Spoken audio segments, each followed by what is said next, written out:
नमस्कार स्टूडेंट्स, कैसे हो सभी। I hope you are fine. और आज इस लेक्चर में डिस्कस करने वाले हैं some examples of vector space. इससे प्रीवियस लेक्चर में आप लोगों ने वेक्टर स्पेस पढ़ा, उसकी प्रॉपर्टीज या कुछ रिमार्क्स के बारे में समझा कि किस तरीके से हमें वेक्टर स्पेस को समझना है। आज इस लेक्चर में देखेंगे कि कैसे हम न्यूमेरिकली प्रूव कर सकते हैं कि कोई भी सेट या कोई भी स्ट्रक्चर काम कर सकता है as a vector space over some field. तो न्यूमेरिकली समझते हैं इस चीज को। Welcome to Gate Smashers. मेरा नाम है अंकित अरोड़ा। बिना किसी देरी के शुरू करते हैं। तो देखो, सबसे पहली बात, हम लोगों ने जो लास्ट लेक्चर्स के अंदर वेक्टर स्पेस की डेफिनेशन पढ़ी, उसमें हम लोगों ने बोला कि ये 10 ऑपरेशन अगर कोई स्पेस काम कर रहा है फॉर इंटरनल और फॉर एक्सटर्नल ऑपरेशन, तब जा करके उस स्पेस को क्या बोला जाएगा, एक वेक्टर स्पेस बोला जाएगा। तो फटाफट से रिकैप करते हैं विद इन 30 सेकंड की कौन कौन से स्पेस को वेक्टर स्पेस बोलते हैं। सबसे पहले वो क्लोज होना चाहिए, अंडर एडिशन मतलब पहले बाइनरी ऑपरेशन के लिए। वो एसोसिएटिव होना चाहिए, कम्यूटेटिव होना चाहिए, एग्जिस्टेंस ऑफ आइडेंटिटी और एग्जिस्टेंस ऑफ इनवर्स। ये 5 इंटरनल ऑपरेशन पढ़े। जिसने इस चीज को डीपली पढ़ना है, लास्ट लेक्चर के अंदर हम लोगों ने कवर किया हुआ इसी प्लेलिस्ट के अंदर। और एक्सटर्नल ऑपरेशन में हम लोगों ने पढ़ा, मतलब स्केलर मल्टीप्लिकेशन के अकॉर्डिंग, कि क्लॉज होना चाहिए, ऑब्वियस सी बात है, मल्टीप्लाई आपके पास वापस से उसी वेक्टर स्पेस में आनी चाहिए। डिस्ट्रीब्यूटिव होना चाहिए ओवर वेक्टर एडिशन, और डिस्ट्रीब्यूटिव होना चाहिए ओवर स्केलर एडिशन। और ऐसे ही एसोसिएटिव होना चाहिए फॉर स्केलर मल्टीप्लिकेशन। और एक ना एक ऐसा एलिमेंट जरूर बैठा होगा फील्ड के अंदर जिसको वेक्टर के एलिमेंट से मल्टीप्लाई करके वापस से वो वेक्टर इटसेल्फ आना चाहिए। तो ये सारी प्रॉपर्टीज प्रूव करने के लिए हमने बात करी थी। अब समझते हैं कि कैसे न्यूमेरिकली किसी क्वेश्चन को हैंडल किया जाता है। देखो क्वेश्चन क्या है, वो कहता है prove that the set C of all complex number, दुनिया में बैठे हुए सारे कॉम्प्लेक्स नंबर जो है represented as the ordered pair. अब इसने कॉम्प्लेक्स नंबर को ऑर्डर्ड पेयर की फॉर्म में लिख दिया, और हम लोगों ने कॉम्प्लेक्स को किस तरीके से पढ़ा हुआ है, ए प्लस में आइटा बी, तो ए कॉमा बी, बस रिप्रेजेंटेशन वो इस तरीके से कर रहा है of real number is a vector space over R. तो मतलब हमें वो कहना चाह रहा है कि prove that C is a vector space over R. लेकिन अगर यही क्वेश्चन एमसीक्यू की फॉर्म में होता तो मैं इसको टिक मार्क करके चलता, बिकॉज इससे लास्ट लेक्चर्स में हम लोगों ने पढ़ा है कि जो भी आपका फील्ड है ओवर सम सब फील्ड हमेशा वेक्टर स्पेस बनाता है। We know that real number is a subset of complex number, और रियल अगर उसका सबसेट है प्लस रियल एक फील्ड भी है, रियल नंबर का सेट एक फील्ड भी होता है, सारी कंडीशन को पूरी करता है, तो इसका मतलब ये वेक्टर स्पेस तो बनेगा। ओके, अब इसको सब्जेक्टिव हमने किस तरीके से हैंडल करना है। हमें सबसे पहले कह रहा है कि इस तरीके से वेक्टर एडिशन डिफाइन हो रही है, ठीक है ना। अगर मैं दो वेक्टर्स को पिक कर रहा हूं, चाहे आप a plus iota B C plus iota D की बात कर लो, तो वो दो वेक्टर पिक कर रहा है, आपके रियल नंबर ऐड हो रहे हैं, साथ में कॉम्प्लेक्स नंबर यानी कि इमेजिनरी पार्ट ऐड हो रहे हैं। और इसने क्या कर रखा है, ऑर्डर्ड पेयर की हेल्प से हमें समझाने की कोशिश की है। इसका मतलब पता है, एक चीज तो एक यहां पे क्लियर हो गई कि अंडर एडिशन जो है ना, वो पहले से ही क्लोजर प्रॉपर्टी को होल्ड करके जा रहा है, तो हमें प्रूव करने की जरूरत नहीं है, क्योंकि दो वेक्टर्स ऐड हुए, वापस से वेक्टर आ गया, ऑब्वियस सी बात है कॉम्प्लेक्स ही बनेगा दो कॉम्प्लेक्स ऐड होने के बाद। और स्केलर मल्टीप्लिकेशन भी तो देखो क्लॉज हो रही है, एक स्केलर के साथ वेक्टर को मल्टीप्लाई किया गया, यानी कि कॉम्प्लेक्स को वापस से वेक्टर बना, वापस से कॉम्प्लेक्स बना। तो इसका मतलब ये दोनों प्रॉपर्टी तो हमें प्रूव करने की जरूरत ही नहीं है। अब हमें बाकी चार प्रॉपर्टीज को सॉल्व करना है या प्रूव करना है, देन हम बोल सकते हैं कि ये वेक्टर स्पेस बनेगा। देखो, तो सबसे पहली प्रॉपर्टी, मैं इंटरनल ऑपरेशन की यहां पे सबसे पहले बात कर रहा हूं, सबसे फर्स्ट प्रॉपर्टी इंटरनल ऑपरेशन की आफ्टर दिस क्लोजर, ठीक है ना। क्लोजर प्रॉपर्टी तो प्रूव है। सेकंड प्रॉपर्टी हमारे पास है एसोसिएटिव। अब एसोसिएटिव प्रॉपर्टी कब एग्जिस्ट करती है, ध्यान रखना, मैं इंटरनल ऑपरेशंस की बात कर रहा हूं। इंटरनल ऑपरेशंस की बात कर रहा हूं तो उसी सेट के ही एलिमेंट लिए जाएंगे जिसका वो इंटरनल ऑपरेशन है, वेक्टर के, है ना। तो एसोसिएटिव का मतलब होता है कि आप u प्लस वी और प्लस में w कर दो अंडर एडिशन, इसका आंसर हमेशा इक्वल आना चाहिए u प्लस में v प्लस w के, इसी को बोलते हैं एसोसिएटिव। तो देखते हैं, कोई भी एग्जाम्पल चूज कर सकते हो, यही x1 y2, ठीक है ना। आप चाहे तो एक एग्जाम्पल भी लेकर के जा सकते हो, कोई बड़ी बात नहीं है। तो देखो, अगर मैं एक एलिमेंट उठा रहा हूं x1 y1 और प्लस x2 y2, और इसके अंदर मैं ऐड कर रहा हूं x3 y3, आप चाहे इसको इस तरीके से लिख दो जैसे इसने रिप्रेजेंट किया हुआ है, x1 x2 y1 y2 z1 z2, एक ही बात है। नाउ इस तरीके से हम लोग कर रहे हैं। नाउ इन दोनों को अगर हम ऐड कर रहे हैं तो मेरे पास आंसर कितना बन करके आ रहा है, x1 प्लस में x2, ठीक है ना, और y1 प्लस में y2। और जैसे ही ये ऑर्डर्ड पेयर इसके अंदर ऐड होगा, जैसे ही ये ऑर्डर्ड पेयर इसके अंदर ऐड होगा तो आंसर क्या बन करके आएगा, x1 प्लस में x2 प्लस में x3 और कॉमा y1 प्लस में y2 प्लस में y3। ठीक है ना, ये आंसर मेरे पास बना। अब ये एसोसिएटिव तब बोला जाएगा जब मैं इसको किसके इक्वल प्रूव कर दूं। अभी तक हमने क्या किया, लेफ्ट साइड। राइट साइड में क्या होने वाला है, पहला वेक्टर बाहर निकाल लो। अब पहला वेक्टर क्या बनेगा, पहला वेक्टर है हमारे पास इसी एग्जांपल के अकॉर्डिंग x1 कॉमा y1, इसको बाहर पड़ा रहने देना है। यहां पे आ जाएगा x2 y2 और यहां मेरे पास आ जाएगा प्लस में x3 y3। तो ये हमारा तीसरा वेक्टर आ गया, है ना। तो जैसे ही हम इन दोनों को ऐड करेंगे क्या बन रहा है, x2 प्लस x3, फिर इसमें ऐड होगा वापिस से क्या बनेगा, x1 plus x2 plus x3 और यहाँ पे क्या बन जाएगा y1 plus y2 plus y3। तो इसका मतलब अगर ये तीनों चीजें, दोनों चीजें आपस में सेम है तो वो एसोसिएटिव प्रॉपर्टी को बड़े आराम से होल्ड करके चला गया। तो पहली प्रॉपर्टी हम प्रूव कर चुके हैं, दूसरी प्रॉपर्टी हम प्रूव कर चुके हैं एसोसिएटिव। अब इंटरनल के अकॉर्डिंग तीसरी प्रॉपर्टी क्या कहती है, कॉम्यूटेटिव। कॉम्यूटेटिव बहुत आसान है, देखो थर्ड प्रॉपर्टी। कॉम्यूटेटिव का मतलब क्या, दो वेक्टर को ऐड करो u प्लस वी और v प्लस यू, एक ही बात होनी चाहिए। तो यानी कि x1 और कॉमा y1 प्लस में x2 कॉमा y2, अगर मैं इनको ऐड कर रहा हूं तो आंसर क्या बन रहा है, x1 प्लस में x2 comma y1 plus y2। लेकिन साथ ही साथ अगर मैं x2 y2 को ऐड कर दूं x1 y1 के साथ तो क्या बनेगा मेरे पास, x2 प्लस में x1 कॉमा y2 प्लस में y1। और क्या इन दोनों में फर्क है, नहीं यार, x1 प्लस x2 या x2 प्लस में x1 में क्या डिफरेंस है, कॉम्यूटेटिव होता है। तो यानी कि ये भी हमने प्रूव करके दिखा दिया। फोर्थ प्रॉपर्टी हमारे पास क्या है, एग्जिस्टेंस ऑफ आइडेंटिटी। इसी के इंटरनल ऑपरेशन की हेल्प से हम आइडेंटिटी को लेकर के अगर चले जाएं, जैसे फोर्थ पार्ट है हमारे पास, आइडेंटिटी के बारे में बात हो रही है। यार मैं किसी भी नंबर के अंदर क्या ऐड करूंगा कि वापस से वो नंबर इटसेल्फ आने वाला है, जीरो ऐड कर दो। तो जब वो कॉम्प्लेक्स की बात कर रहा है a प्लस आइटा b, तो क्या ऐड करोगे, 0 प्लस 0 आइटा। तो इसका मतलब अगर मैं x1 y1 में 0 0 ऐड कर रहा हूं तो वापस से मेरे पास क्या आ रहा है, x1 y1 ही तो आ रहा है। तो इसका मतलब आइडेंटिटी एलिमेंट क्या हो गया, 0 0 0 plus 0 iota. Fifth part, existence of identity हो गया इनवर्स। एक एलिमेंट कम से कम ऐसा एग्जिस्ट करना चाहिए सो दैट जब उसको ऑपरेट किया जाएगा उसी के इंटरनल ऑपरेशन के साथ, तो आंसर मेरे पास क्या आना चाहिए, 0 0। अरे x1 y1 को मैं किसके साथ ऑपरेट करूंगा, minus of x1 minus of y1, ये भी तो कॉम्प्लेक्स का पार्ट है, minus of a minus of b iota. तो वापिस से मेरे पास क्या आ गया, वही आइडेंटिटी एलिमेंट आ गया। तो हमने 5 प्रॉपर्टीज को बड़े आराम से सेटिस्फाई कर दिया। तो इन 5 प्रॉपर्टीज से मतलब मेरा इंटरनल सेटिस्फाई हो गया। सेकंड, डिस्ट्रीब्यूटिव हमें प्रूव करना है ओवर वेक्टर एडिशन। तो अब ये ध्यान रखना, अब अगर मैं एक्सटर्नल ऑपरेशन की बात कर रहा हूं, पहली प्रॉपर्टी हमें दे ही रखी है, स्केलर मल्टीप्लिकेशन क्लॉज है। दूसरी प्रॉपर्टी, जब भी एक्सटर्नल की बात हो रही है तो ये ध्यान रखना, हम जो यूवीडब्ल्यू के बारे में बात कर रहे हैं वो यहां से निकलेंगे, और एबीसीडी के बारे में अगर बात कर रहे हैं तो वो फील्ड के सेट से निकलेंगे। इस चीज को अपने माइंड के अंदर आप लोगों ने रखना है बड़े आराम से। तो पहली प्रॉपर्टी हमें क्या कहती है, डिस्ट्रीब्यूटिव होना चाहिए ओवर वेक्टर एडिशन। इसका मतलब कि u प्लस में v जब भी मैं करूंगा under a scalar multiplication with a number is always equal to au plus में av। ये हमें प्रूव करना है। और इसी से नेक्स्ट प्रॉपर्टी बन करके आती है हमारी थर्ड प्रॉपर्टी, कि अगर आप a plus B into U कर रहे हो तो आंसर हमें आना चाहिए, हमारे पास आना चाहिए au प्लस में bu। इस तरीके से मेरा आंसर बनना चाहिए। तो distributive over vector addition, distributive over scalar addition. कोई भी एग्जांपल पिक कर सकते हो, सेम वही x1 y1 का एग्जांपल ले लो। देखो a को अगर मैं मल्टीप्लाई कर रहा हूं, पहला मेरा जो है आप कह सकते हो वेक्टर को उठाना है तो हम ले सकते हैं x1 y1, ठीक है ना।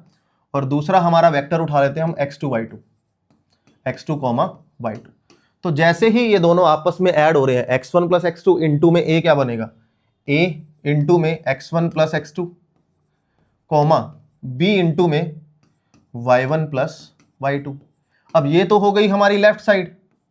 अब अगर मैं राइट साइड पे ध्यान दूं तो क्या कह रहा है, a को मल्टीप्लाई कर दिया जाएगा, a को मल्टीप्लाई कर दिया जाएगा पूरे पहले वेक्टर के साथ, यानी कि पहले x1 y1 के साथ, और b को दूसरा कौन सा एलिमेंट है, अच्छा a ही है, सॉरी, ए को मल्टीप्लाई कर दिया जाएगा x2y2 के साथ, तो क्या होगा ये ax1 ay1 ax2 ay2, last में आंसर क्या बनेगा ax1 plus ax2 comma ay1 plus ay2, और this can be written as ax1 plus x2, अरे वही तो लिख सकते हैं ना, x1 प्लस x2, ठीक है ना, और हमारे पास क्या बन रहा है कॉमा ay1 प्लस y2।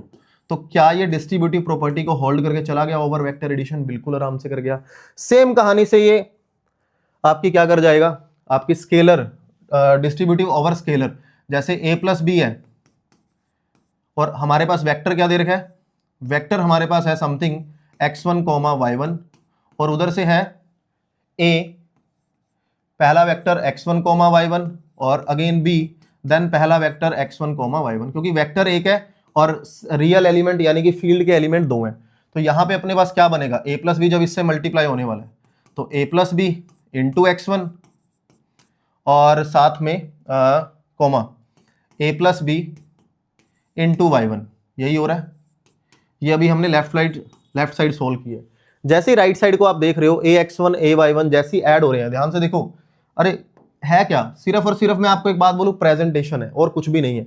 जब मैं इसको ऐड कर रहा हूं तो आंसर मेरे पास घूम फिर के फिर से क्या आ रहा है, ax1 plus bx1 comma ax2 और ax1 प्लस में bx1 ay1, सॉरी यहाँ पे एलिमेंट मैंने कौन कौन से चूज किए हैं, x1 और y1 चूज किया ना, करेक्ट है ना, बिल्कुल हाँ जी करेक्ट है। तो यहाँ पे x2 नहीं आएगा क्योंकि सिंगल एलिमेंट है ना, तो ay1 प्लस में by1। तो यानी कि अगर मैं राइट साइड को सोल्व कर रहा हूँ और लेफ्ट साइड को सोल्व कर रहा हूँ, क्या दोनों में डिफरेंस है क्या? कोई भी डिफरेंस नहीं है। तो a प्लस बी इंटू में x1 comma a plus B into में y1, तो ये दोनों प्रॉपर्टीज को होल्ड करके चला गया। तो अब देखो डिस्ट्रीब्यूटिव हमने बात कर ली, एक्सटर्नल प्रॉपर्टी की अगर हम बात करें, डिस्ट्रीब्यूटिव ओवर स्केलर एडिशन हो गया, डिस्ट्रीब्यूटिव ओवर वेक्टर एडिशन हो गया, एसोसिएटिव फॉर स्केलर मल्टीप्लिकेशन। अब एसोसिएटिव करना है फॉर स्केलर मल्टीप्लिकेशन, यानी कि हमें कुछ ऐसा प्रूव करके दिखाना है हमारी फोर्थ प्रॉपर्टी के लिए कि अगर ए बी स्केलर मल्टीप्लिकेशन है ना, तो दो एलिमेंट किसके उठाए जाएंगे, स्केलर के उठाए जाएंगे। देखो प्रॉपर्टीज को अपने माइंड में ध्यान रखना है, दो एलिमेंट उठाए जाएंगे स्केलर के, पहले मल्टीप्लाई किया जाएगा उन दोनों को फिर यू से, और पहले एक एलिमेंट को फिर दूसरे एलिमेंट को। तो यहां पे हमारे पास बन रहा है कहां गया भाई, ये रहा नाउ। तो एक्चुअली में हमें प्रूव करना है कुछ ऐसा, तो a dot b dot u, इस तरीके से प्रूव करना है। तो जैसे ही मैं a dot b A B की मल्टीप्लाई u के साथ करूंगा, मैं मान लेता हूं कि u कौन है, x1 y1 है, तो जैसे ही ए बी की मल्टीप्लाई इसके साथ होएगी, एक्चुअल में आंसर मेरे पास क्या आ जाएगा, ए बी x1 और कॉमा ए बी y1, यही बनेगा, ठीक है ना। और राइट साइड को अगर हम पिक कर रहे हैं, राइट साइड को पिक कर रहे हैं, तो ये मेरे पास क्या होने वाला है, a multiplied by B x1 और बी y1, और जैसे ही वापस a मल्टीप्लाई होगा क्या आ जाएगा, A B x1 comma A B y1, यही बन रहा है। तो यानी कि मेन प्रॉपर्टीज हमने सारी सोल्व कर दी, बचा क्या है अब अपने पास, आइडेंटिटी। एक फील्ड में कम से कम ऐसा आइडेंटिटी एलिमेंट होना चाहिए जिसके साथ वेक्टर मल्टीप्लाई करके वापस से सेम आंसर देगा। और जब मल्टीप्लाई की बात चली पड़ी है, तो मैं ऐसा कौन सा स्केलर एलिमेंट उठा सकता हूं जिसको मैं किसी भी वेक्टर के साथ मल्टीप्लाई कर दूं, वापस से मेरा वही वेक्टर आंसर आएगा, 1 ही होगा ना, क्योंकि 1 तो रियल नंबर में एग्जिस्ट करता है और रियल नंबर हमारा फील्ड है। तो ये सारी प्रॉपर्टीज होल्ड करने के बाद हम बोल सकते हैं yes, CR is known as a vector space, क्योंकि वो अपने इंटरनल और अपने एक्सटर्नल सारी प्रॉपर्टीज को सेटिस्फाई करके जा रहा है। आई होप कि समझ आ रहा है आपको कि प्रेजेंटेशन क्या है। मेन टॉपिक अगर आपने समझ लिया, कॉन्सेप्ट अगर आपने क्लियर कर लिया, तो सिर्फ न्यूमेरिकल में प्रेजेंटेशन की गेम है। बस इसमें आपको थोड़ा सा इस तरीके से जो प्रॉपर्टीज में हमने पढ़ा था, C ओवर R एक वेक्टर स्पेस होगा, R ओवर R होगा, R ओवर C नहीं होगा, उन चीजों पे ज्यादा ध्यान देना है, बिकॉज हमारे पास ट्रिकी क्वेश्चन बन सकते हैं। देखो ऐसे ही अगला क्वेश्चन है, इसका थोड़ा सा हिंट देता हूं मैं, यानी क्वेश्चन ट्राई करना। क्या कहता है भाई, सिर्फ और सिर्फ हमें प्रेजेंटेशन आनी चाहिए क्वेश्चन की, इसके अलावा कुछ भी नहीं है। Show that the set of all matrices of type m cross n, अगर दुनिया में बैठी हुई सारी m क्रॉस n की मैट्रिक्स है और where m and n are the fix positive integer is a vector space over R, मतलब उन सारी मैट्रिक्स और ओवर अ फील्ड R से क्या एक वेक्टर स्पेस बनेगा जिस मैट्रिक्स का जो ऑर्डर है वो m क्रॉस n है। तो यानी कि अगर मैं 3/2 की बात कर रहा हूं तो वो सारी 3/2 की मैट्रिक्स जो दुनिया में एग्जिस्ट करती हैं वो m कंटेन कर रहा है और सारे रियल नंबर r कंटेन कर रहे हैं। तो हमें बताना है respect to matrix addition and multiplication matrix with scalar it's a real number, मतलब हमें वेक्टर स्पेस प्रूव करके दिखाना है। यार सिंपल सी बात है, अगर आपको मैं सिंपल शब्दों में बोलूं, बिल्कुल सिंपली बात कर रहा हूं, उसके बाद प्रेजेंटेशन आपका काम है। फर्स्ट पार्ट क्या था, क्लोज्ड।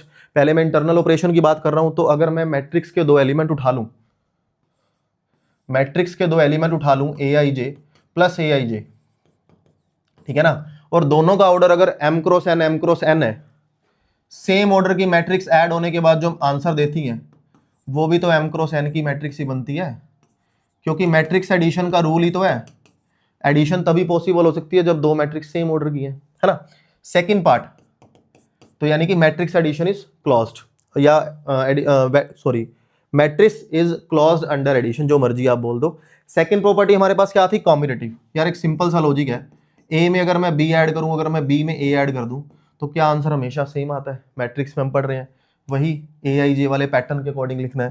थर्ड पार्ट हमारे पास क्या बोल रहा था, वो एसोसिएटिव होना चाहिए। वी नो दैट कि अगर मैं a plus B plus C matrix कर दूं और a प्लस में b प्लस सी मैट्रिक्स कर दूं, आंसर हमेशा क्या आएगा, सेम। वही aij के पैटर्न में आप लिख करके दिखा दो इसको। फोर्थ एसोसिएटिव हो गया, और हमारे पास कॉम्यूटेटिव हो गया, क्लोज्ड हो गया, और हमारे पास सॉरी थर्ड प्रॉपर्टी कौन सी रह गई, फोर्थ सॉरी आइडेंटिटी और इनवर्स। अब मैट्रिक्स के लिए उसकी आइडेंटिटी कौन है, अरे बड़ी फेमस मैट्रिक्स है नल मैट्रिक्स। नल को किसी मर्जी मैट्रिक्स में ऐड कर दो, वापस से वही मैट्रिक्स आंसर आने वाला है। किसी मैट्रिक्स में मैं क्या ऐड करूंगा कि वापस से नल मैट्रिक्स आ जाएगा, उसी का नल पार्ट। तो इसका मतलब इंटरनल ऑपरेशन तो सेटिस्फाई बड़े आराम से हो रहे हैं। क्या एक्सटर्नल ऑपरेशन अप्लाई हो रहे हैं, देखो एक्सटर्नल ऑपरेशन क्या कहता है, रियल नंबर से मुझे फील्ड के तरह काम लेना है, तो मतलब एक नंबर उठाना है, मैट्रिक्स के साथ अप्लाई करना। तो पहली तो प्रॉपर्टी है क्लोज्ड। तो अगर मैं कोई भी रियल नंबर किसी भी m क्रॉस n मैट्रिक्स के साथ मैं मल्टीप्लाई कर दूं, तो वापस से बनती तो m क्रॉस n मैट्रिक्स ही है, ऑब्वियस सी बात है। अगर मैं 2 को मल्टीप्लाई कर रहा हूं 1 2 3 4 से, तो क्या मैट्रिक्स का ऑर्डर ही बदल जाएगा क्या, ऑर्डर तो वही रहने वाला है ना। तो इसका मतलब ये क्लॉज तो हो गई। सेकंड प्रॉपर्टी हमें क्या कहती है, सेकंड प्रॉपर्टी हमारे पास डिस्ट्रीब्यूटिव होना चाहिए ओवर वेक्टर एडिशन। तो इसका मतलब अगर मैं 2 को, दो मैट्रिक्स हैं सेम ऑर्डर की, अगर मैं उनके साथ ऐड कर दूं, ठीक है ना, और 2 को मैं पहली मैट्रिक्स से ऐड करूं, फिर 2 को मैं दूसरी मैट्रिक्स से मल्टीप्लाई करूं, देन ऐड करूं, तो आंसर जो बनेगा वही भी, वो भी तो m क्रॉस n की मैट्रिक्स ही बनेगी, ऑब्वियस ही बात है यार। m cross n plus m cross n is always equal to m cross n into 2 is always equal to m cross n matrix. m cross n into 2 m cross n into 2, answer भी तो वही आएगा, ठीक है ना। तो distributive over vector addition. क्या distributive over scalar addition है, बिल्कुल है। मैं 2 प्लस 3 को ऐड करके किसी मैट्रिक्स में मल्टीप्लाई करूं, या मैं पहले 2 को उसी मैट्रिक्स में मल्टीप्लाई कर दूं फिर 3 को करूं, अरे आंसर में कोई डिफरेंस आएगा, नहीं आएगा ना मेरे भाई। तो ये थर्ड प्रॉपर्टी सेटिस्फाई हो गई। उसके बाद हमारे पास क्या थी, स्केलर के अंदर डिस्ट्रीब्यूटिव होना चाहिए, मतलब A B U is always equal to A dot B U, यही होगा। तो सोच के देखो, मैं 2 इंटू में 3, पहले दोनों नंबर की मल्टीप्लाई करके किसी मैट्रिक्स में ऐड मल्टीप्लाई कर दूं, और उसके बाद पहले मैं 3 को उस मैट्रिक्स से मल्टीप्लाई करूं, पहले मैं 3 को उस मैट्रिक्स से मल्टीप्लाई करूं और वापस से 2 से कर दूं, तो क्या मैट्रिक्स के ऑर्डर में चेंज आएगा, नहीं, लेफ्ट और राइट तो इक्वल ही रहेगा, ऑब्वियस ही बात है। पांचवा, क्या कोई रियल नंबर में ऐसा नंबर बैठा होगा सो दैट एक वेक्टर के एलिमेंट के अंदर मल्टीप्लाई करें तो वापस से वही वेक्टर निकल करके आए, यस। किसी भी मैट्रिक्स को अगर मैं 1 से मल्टीप्लाई करता हूं, आंसर वापस से मेरे पास क्या आ जाएगा, मैट्रिक्स इटसेल्फ। तो जब ये सारी, और ये 1 कौन है, ये रियल नंबर का एलिमेंट है, ये मैट्रिक्स का एलिमेंट नहीं है। यहाँ पे हमारी कंडीशन क्या थी, एक्सटर्नल ऑपरेशन के लिए ये जो 1 होना चाहिए वो फील्ड का एलिमेंट होना चाहिए, जो कि उसकी आइडेंटिटी की तरह बिहेव कर रहा है। तो आई होप कि चीजें आपको समझ आई हैं, वेक्टर स्पेस आपको समझ आया क्या होता है, किस तरीके से हमें न्यूमेरिकल पार्ट को अटेम्प्ट करना है। अगली वीडियो के अंदर सीखेंगे कुछ नया, और अगर आपको वेक्टर स्पेस में थोड़ी भी प्रॉब्लम आ रही है, हर वीडियो के अंदर मैं सेम लाइन बोल रहा हूं, एक एक लेक्चर को, खास करके कॉन्सेप्ट लेक्चर को 2-2 बार देखना है, सो दैट चीजें आपको अंडरस्टैंड होती हुई चली जाए, क्योंकि टॉपिक ही कुछ ऐसा है। तो अगली वीडियो में मिलते हैं, कुछ नया सीखते हैं। Have a good day to all of you, bye.